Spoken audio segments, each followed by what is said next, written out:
আমরা আজকে আমাদের এই হাসপাতাল চ্যানেলের একটা সফলতার গল্প বলি। একজন মা তার যথেষ্ট স্বাস্থ্য বিষয়ক জ্ঞান যে হয়েছে সেটা বোঝা গেল। সেই ডাক্তারও রোগটা ধরতে পারে নাই মুসলমানি করার সময়, সিজারিয়ান সেকশনের মাধ্যমে হয়েছে এবং সে সময় ডাক্তার ধরতে পারে নাই রোগটা।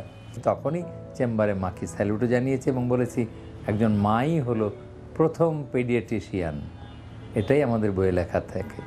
প্রস্রাবের রাস্তা থাকার কথা মুখে না থেকে এখানে থাকতে পারে, এখানে থাকতে পারে, অনেক নিচেও থাকতে পারে এবং পুরুষাঙ্গ এরকম বাঁকা হয়ে যেতে পারে। কিন্তু দেখেন এই হাইপোস্পেডিয়াস ছাড়াও বাঁকা হতে পারে পুরুষাঙ্গ, সেটি হয়েছিল এই সন্তানের। এই কর্ডি বা বক্রতা, একদম ধনুকের মতন এরকম বক্রতা একজন পুরুষের যখন প্রাপ্তবয়স্ক হবে, যৌবন হবে, যখন সে তার সঙ্গিনীর কাছে যাবে, মানে তার স্ত্রী থাকবে, তার দাম্পত্য জীবনে মারাত্মক একটা বিপর্যয় ডেকে নিয়ে আসবে।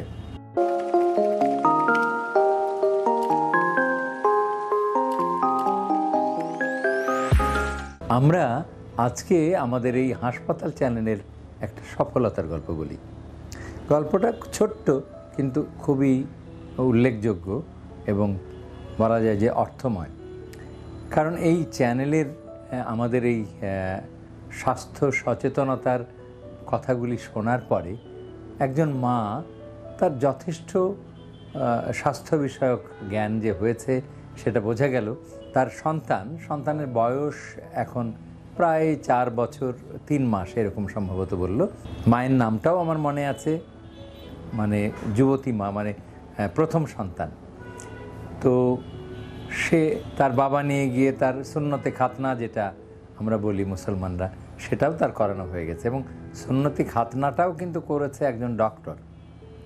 মানে সে শোনার পরে, যেহেতু আমরা বারবার বলি যে কখনো এই ওস্তাদ বা হাজামদেরকে দিয়ে আপনি মুসলমানি বা সুন্নতে খাতনা করাবেন না, সেটাও তারা মেনে নিয়েছে, একজন ডাক্তারই করেছেন।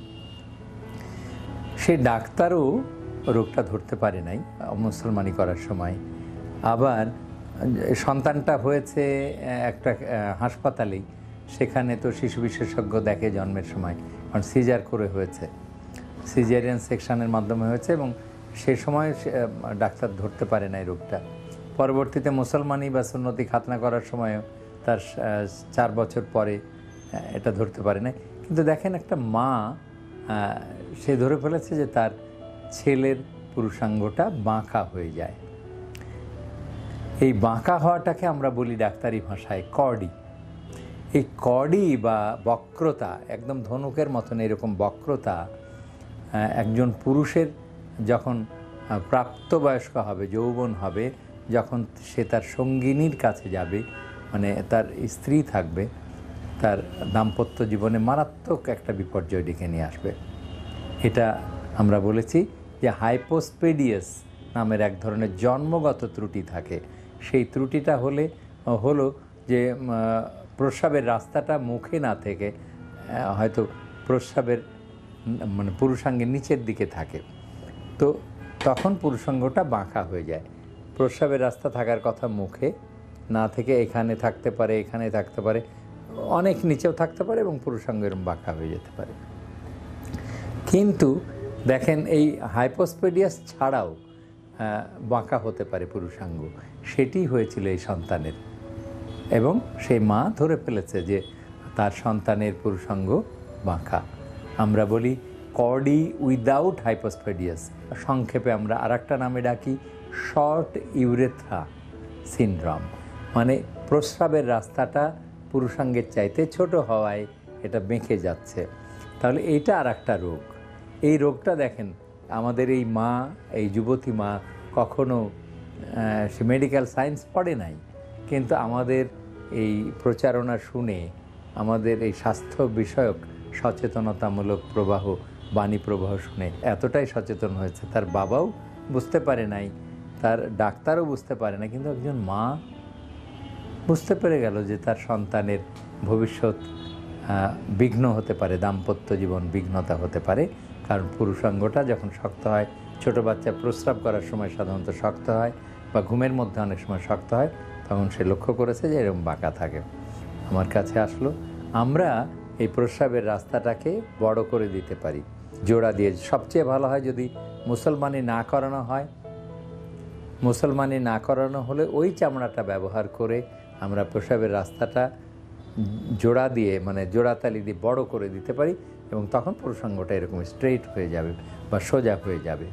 এখন যেহেতু এক ডাক্তার সাহেব তার মুসলমানি করে দিয়েছে, তাহলে আমাদেরকে মুখের ভেতর থেকে চামড়া নিয়ে এসে প্রস্রাবের রাস্তা খানিকটা অংশ তৈরি করে এখানে জোড়া দিতে হবে, দিলে পুরুষাঙ্গ শক্ত সোজা হয়ে যাবে।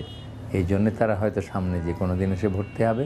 আমরা ইনশাআল্লাহ এই মাকে ধন্যবাদ জানাচ্ছি এবং মাকে স্যালুটও জানাচ্ছি। আমি তখনই চেম্বারে মাকে স্যালুটও জানিয়েছি এবং বলেছি একজন মাই হলো প্রথম পেডিয়াট্রিশিয়ান। এটাই আমাদের বইয়ে লেখা থাকে যে পৃথিবীর প্রত্যেকটা মাই একজন শিশু বিশেষজ্ঞ ডাক্তার। তাকে যদি একটু সচেতন করা যায় তাহলেই পৃথিবীর সকল শিশুই সুস্থ থাকতে পারবে। নিয়মিত স্বাস্থ্য বিষয়ক পরামর্শ পেতে আমাদের চ্যানেলটি সাবস্ক্রাইব করুন এবং বেশি বেশি লাইক ও শেয়ারের মাধ্যমে সবাইকে আমাদের সাথে সংযুক্ত হওয়ার সুযোগ করে দিন।